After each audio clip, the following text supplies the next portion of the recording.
Good morning students. आज हम पढ़ेंगे डीएनए वर्सेस आरएनए दोनों की फीचर्स का कंपैरिजन पेज 102 पर। एक एक करके स्टडी कर लेते हैं। देखो, इसमें सबसे पहले ये दिया है कि ज़्यादातर ऑर्गेनिज्म में जेनेटिक मटेरियल डीएनए होता है, लेकिन कुछ ऑर्गेनिज्म में आरएनए भी होता है। जैसे एग्जांपल दिया है टोबैको मोज़ेक वायरस और क्यूवी बैक्टीरियोफेज। और इनमें सिंगल स्ट्रैंडेड और डबल स्ट्रैंडेड आरएनए दोनों तरह के ऑर्गेनिजम्स देखने को मिलते हैं। जैसे कि एचआईवी में जेनेटिक मटेरियल, उसमें भी आरएनए होता है। अब ऐसे जो ऑर्गेनिजम्स होते हैं वो आरएनए को जेनेटिक मटेरियल की तरह यूज़ कर सकते हैं, लेकिन इसके अलावा वो रिवर्स ट्रांसक्रिप्टेज नाम के एंजाइम और रिवर्स ट्रांसक्रिप्शन नाम के प्रोसेस के द्वारा उसको पहले डीएनए में भी कन्वर्ट कर सकते हैं, बाद में अपने लिए प्रोटीन बनाना या डीएनए की रेप्लिकेशन करना, वो सारे काम कर सकते हैं। तो उनका लाइफ साइकिल दोनों ही तरह से हो सकता है। या तो आरएनए को जेनेटिक मटेरियल की तरह ही यूज़ कर लें, ठीक है, उससे आसानी से प्रोटीन्स बना लें, या फिर आरएनए से पहले डीएनए बना लें, डीएनए से फिर एमआरएनए बना लें और एमआरएनए से प्रोटीन, जो नॉर्मल प्रोसेस है। अब देखो इन्होंने आगे क्या दिया है, कंपैरिजन किया है। सबसे पहले कंपैरिजन कि डीएनए और आरएनए में डिफरेंसेस क्या होते हैं। डीएनए और आरएनए में जो डिफरेंसेस होते हैं वो छोटी क्लास में यानी कि 11th क्लास में हम पढ़ चुके हैं। जैसे डीएनए जो होता है वो ज़्यादातर डबल स्ट्रैंडेड होता है, आरएनए ज़्यादातर सिंगल स्ट्रैंडेड होता है। डीएनए में पाई जाने वाली जो शुगर है वो डीऑक्सीराइबोस शुगर है, आरएनए में पाई जाने वाली जो शुगर है वो राइबोस शुगर है। ठीक है, दो डिफरेंस। इसके बाद डीएनए में जो नाइट्रोजनस बेसिस पाए जाते हैं उसमें थाइमीन होता है, आरएनए में जो नाइट्रोजनस बेस पाए जाते हैं उसमें यूरेसिल होता है। तो इस तरह के कई सारे डिफरेंसेस हैं। अब यहाँ देखो, जहाँ ये लिखा है कि a molecule that can act as a genetic material must fulfil the following criteria. इसमें 4 फीचर्स दिए हैं। ये 4 फीचर्स एक आदर्श जेनेटिक मटेरियल में होनी चाहिए। सबसे पहला, it should be able to generate its replica, यानी कि उस जेनेटिक मटेरियल वाला जो मॉलिक्यूल है वो खुद की कॉपी बनाने में सक्षम होना चाहिए। तो अब देखो हमारे पास 3 कैंडिडेट्स हैं, एक तो है आरएनए, एक है डीएनए और एक है प्रोटीन। तो पहले क्राइटेरिया जो है कि अपनी कॉपी बनाने में सक्षम होता है। आरएनए बना सकता है क्योंकि कुछ ऑर्गेनिज्म में आरएनए जेनेटिक मटेरियल होता है। डीएनए बना सकता है रेप्लिकेशन के थ्रू, कुछ ज़्यादातर ऑर्गेनिज्म में डीएनए ही जेनेटिक मटेरियल होता है। लेकिन प्रोटीन से प्रोटीन बनाने का कोई मैकेनिज्म ना तो अभी सामने आया है, ना साइंटिस्ट ने डिस्कवर या ऑब्जर्व किया है। इसीलिए प्रोटीन जो है ये पहले क्राइटेरिया में ही फेल हो गया। इसका मतलब जेनेटिक मटेरियल की कैटेगरी का जो रोल है वो प्रोटीन नहीं करता, ना कर सकता। Second point, it should B chemically and structurally stable. तो स्टेबिलिटी का अगर हम देखें तो अब हमारे पास 2 कैंडिडेट बचे हैं, डीएनए और आरएनए। इन दोनों में से ज़्यादा स्टेबल कौन है? डीएनए जो होता है वो डबल स्ट्रैंडेड होता है, यानी कि एक स्ट्रैंड और दूसरा स्ट्रैंड एक दूसरे के कॉम्प्लीमेंट्री प्रेजेंट होते हैं और एक दूसरे के साथ हाइड्रोजन बॉन्ड्स बनाकर रखते हैं। जबकि आरएनए जो होता है ये सिंगल स्ट्रैंडेड होता है मोस्टली। तो इसी वजह से अब देखो ज़्यादा स्टेबल कौन सा होगा कि अगर एक में चेंज आया एक स्ट्रैंड में तो दूसरा स्ट्रैंड उसके सामने है उसको करेक्ट करने के लिए, लेकिन अगर यहाँ पर कोई चेंज आया तो क्या होगा कि उसको करेक्ट करने के लिए सामने कोई भी स्ट्रैंड नहीं है। यानी कि डीएनए रिपेयर मैकेनिज्म एग्जिस्ट करता है, आरएनए रिपेयर मैकेनिज्म एग्जिस्ट नहीं करता। ठीक है, क्योंकि सामने कोई कॉम्प्लीमेंट्री स्ट्रैंड नहीं है। इस बात को ऐसे समझ सकते हैं कि ए के सामने टी आता है ना। एक स्ट्रैंड में अगर ए इस पोजीशन पर ए है तो इसके सामने वाले स्ट्रैंड में इस पोजीशन पर टी होगा। लेकिन अगर यहाँ पर ए की बजाय किसी कारण से कोई और आ जाए, जैसे सपोज करो सी आ जाए, तो डीएनए रिपेयर मैकेनिज्म ये समझ जाएगा कि सी और टी के बीच में मिसमैच है। इस मिसमैच को वो क्या करेगा, रिपेयर करेगा। उसको डीएनए रिपेयर कहा जाता है। ठीक है, तो इसका मतलब ज़्यादा स्टेबल कौन हुआ? ज़्यादा स्टेबल हुआ डीएनए।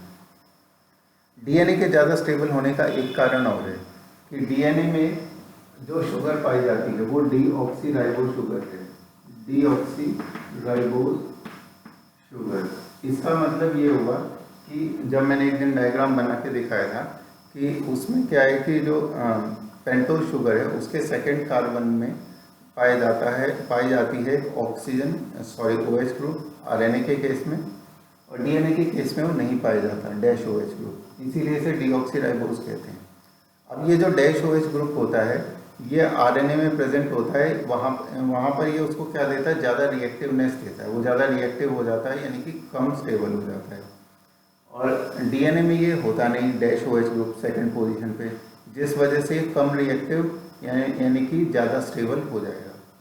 तो ये भी इसका एक एक्सप्लेनेशन है कि वो केमिकली और स्ट्रक्चरली स्टेबल होता है। डीएनए केमिकली स्टेबल ज़्यादा है क्योंकि उसमें सेकंड पोजीशन पर OH ग्रुप नहीं है। डीएनए स्ट्रक्चरली स्टेबल है क्योंकि उसके सामने एक दूसरा स्ट्रैंड एग्जिस्ट करता है, अगर मिसमैच होता है तो उसको रिपेयर करने के लिए। तीसरा, it should provide the scope for slow changes that are required for evolution. यहाँ एक बात का ध्यान रखना कि ऑर्गेनिजम्स में समय के साथ साथ धीरे धीरे जो चेंजेस आते हैं, उन चेंजेस को हम क्या कहते हैं, उन चेंजेस को हम कहते हैं इवोल्यूशन। सारे चेंजेस यानी वेरिएशन के कलेक्शन को इवोल्यूशन कहा जाता है, धीरे धीरे जो चेंजेस एक्यूमुलेट होते हैं। अब आरएनए एक अभी हमने देखा कि वो उसके कंपैरिजन में अनस्टेबल है, तो उसमें जो चेंजेस आएंगे वो एब्रप्ट यानी कि अचानक से आएंगे और बड़े चेंज आएंगे।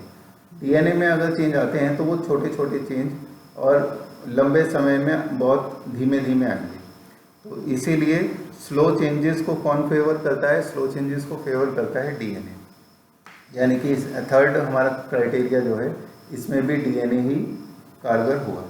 इसके बाद नेक्स्ट है, it should be able to express itself in the form of Mendelian characters. अपने आप को जो एक्सप्रेस कर सके वही अच्छा जेनेटिक मटेरियल है।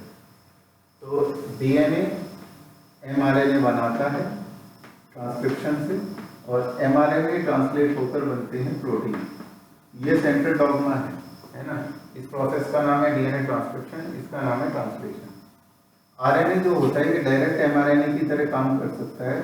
अगर आरएनए डायरेक्ट एमआरएनए की तरह काम कर सके तो इसका डायरेक्ट ट्रांसलेशन हो सकता है, और ये क्या बना सकता है, प्रोटीन। यानी कि ये काम तो दोनों कर सकते हैं। तो ये वाला जो फोर्थ पॉइंट है, इसमें दोनों ही खरे उतरते हैं। तो इससे हमें ये पता लगता है कि ज़्यादातर ऑर्गेनिज्म के अंदर डीएनए होने का कारण क्या है। ज़्यादातर ऑर्गेनिज्म के अंदर डीएनए होने का कारण ये है कि वो ज़्यादातर क्राइटेरिया फुलफिल करता है ना। ये जो अभी हमने 4 पॉइंट डिस्कस किए हैं। अब देखो इसके बाद ये वाला जो डिस्क्रिप्शन दिया है, इस डिस्क्रिप्शन में देखते हैं कि क्या इन्होंने कुछ और भी दिया है। सेकेंड प्राइम OH ग्रुप जो हाईली रिएक्टिव होता है, ये कैटालिटिक होता है, इजीली डिग्रेडेबल होता है। इसके बारे में हम ऑलरेडी डिस्कस कर चुके हैं। हाँ, ये देखो नीचे से second paragraph, in fact the presence of thymine at the place of uracil also confers additional stability to DNA. Uracil जो होता है वो ज़्यादा अनस्टेबल है एज कम्पेयर टू थायमीन, और थायमीन प्रेजेंट होता है डीएनए में, इसीलिए भी डीएनए ज़्यादा स्टेबल मॉलिक्यूल है। इसके बाद नेक्स्ट पैराग्राफ में देखो क्या लिखा है, आरएनए अनस्टेबल है इसीलिए ज़्यादा तेज़ी से म्यूटेशन उसके अंदर होता है। तो जिन वायरसेस में आरएनए जेनेटिक मटेरियल होगा उनका छोटा लाइफ स्पैन होगा, और वो तेज़ी से उनके अंदर म्यूटेशन होगा और वो नए नए अपने फॉर्म्स बनाएंगे। इसका सबसे अच्छा एग्जाम्पल है HIV वायरस। HIV वायरस के पास जेनेटिक मटेरियल आरएनए होता है। जिस तेज़ी से उसके अंदर आने वाले जो म्यूटेशन के चेंजेस हैं वो बहुत तेज़ी से होते हैं, और वो नई नई फॉर्म्स डेवलप करता जाता है, जिसकी वजह से इम्यून सिस्टम उसके अगेंस्ट अपना रिस्पांस तैयार नहीं कर पाता। इसके बाद नेक्स्ट क्या दिया है, RNA can directly code for synthesis of proteins, वो तो मैंने बताई अभी, and hence can easily express character. DNA is dependent on RNA for synthesis of proteins, यानी कि डीएनए पहले एमआरएनए बनने के ऊपर डिपेंडेंट है। The protein synthesis machinery has evolved around DNA. Protein synthesis machinery में तुम देखो सबसे ज़्यादा रोल किसका है, राइबोसोम्स जो प्रोटीन सिंथेसिस करते हैं वो बने होते हैं राइबोसोमल आरएनए के, ठीक है। एमआरएनए जो कि इसके प्रोटीन सिंथेसिस के लिए रिस्पॉन्सिबल है ही, वो भी एक टाइप का आरएनए है, ठीक है। और ये जो राइबोसोम होता है, राइबोसोम का मैं डायग्राम बना दूंगा। राइबोसोमल आरएनए के बने हुए हैं, और डीएनए से जो सिग्नल आ रहा है उसे कहते हैं एमआरएनए। और एमिनो एसिड्स को साइटोप्लाज्म से इस साइट तक लेके आने का काम जो आरएनए करता है उसका नाम है टीआरएनए। तो तीनों तरह के मॉलिक्यूल्स जो रोल प्ले करते हैं इस प्रोसेस में, प्रोटीन सिंथेसिस में, वो आरएनए है। MRNA message, ribosomal RNA structural role, tRNA adapter molecule. इन सब के बारे में हम डिटेल में पढ़ेंगे जब ट्रांसलेशन पढ़ रहे होंगे। लेकिन देखो तुम कि तीनों मॉलिक्यूल्स इन्वॉल्व जो हैं वो आरएनए हैं।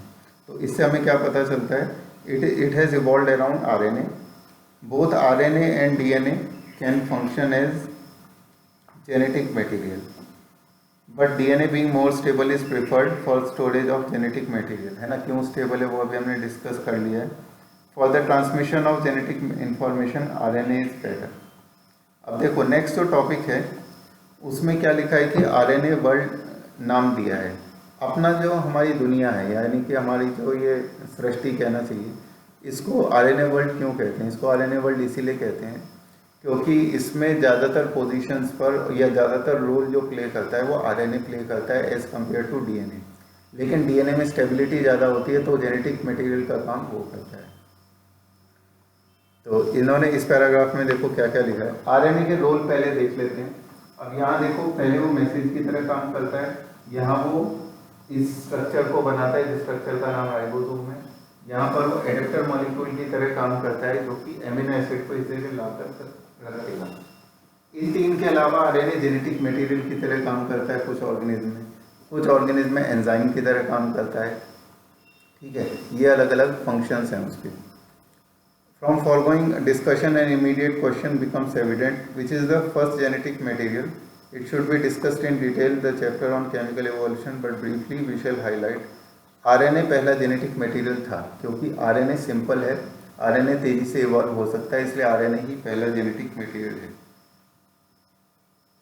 ठीक है, क्योंकि सब चीज़ें आरएनए के अराउंड ही इवॉल्व हो रही है ना। आरएनए का रोल सब चीज़ों में, इसलिए आरएनए जेनेटिक मटेरियल पहला है। RNA use to act as a genetic material catalyst, है ना। जैसे कि उन एंजाइम्स को कहते हैं ribozymes.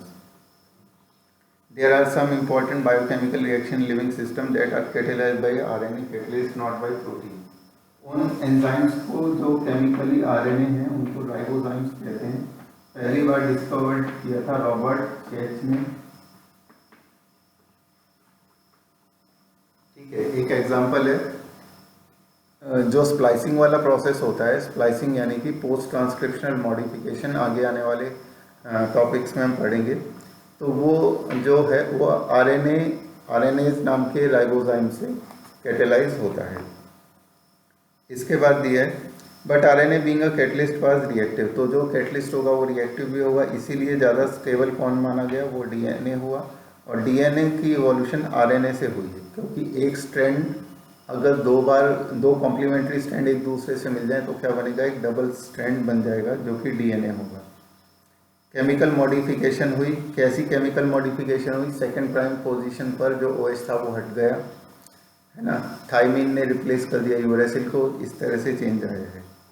DNA being double stranded and have complementary strand further resist change by evolving a process of repair. तो ज़्यादा स्टेबल मॉलिक्यूल वो होता है जो अपने अंदर होने वाले चेंजेस को रेजिस्ट करें। देखो धीमे धीमे चेंजेस तो होते रहने चाहिए एवोल्यूशन के लिए, लेकिन एकदम से इतने चेंज नहीं हो जाने चाहिए कि वो बिल्कुल ही म्यूटेशन की कैटेगरी में आ जाए। Mutation is not evolution.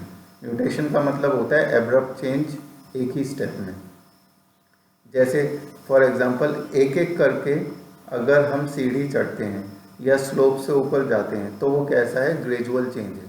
लेकिन अगर लिफ्ट में हम बैठते हैं तो यहाँ बैठे और अगली उस पर हम अपने डेस्टिनेशन या मंजिल पर उतरे, वो एब्रप्ट चेंज है। तो स्लो चेंज क्या कहलाएगा, वो इवोल्यूशन कहलाएगा। और एब्रप्ट चेंज जैसे कि लिफ्ट का एग्जांपल दिया वो क्या कहलाएगा, वो म्यूटेशन कहलाएगा। म्यूटेशन खतरनाक भी हो सकती है, उससे ऑर्गेनिज्म मर भी सकता है, जीवित भी रह सकता है। नेक्स्ट टाइम हम पढ़ेंगे replication, DNA replication. Thank you.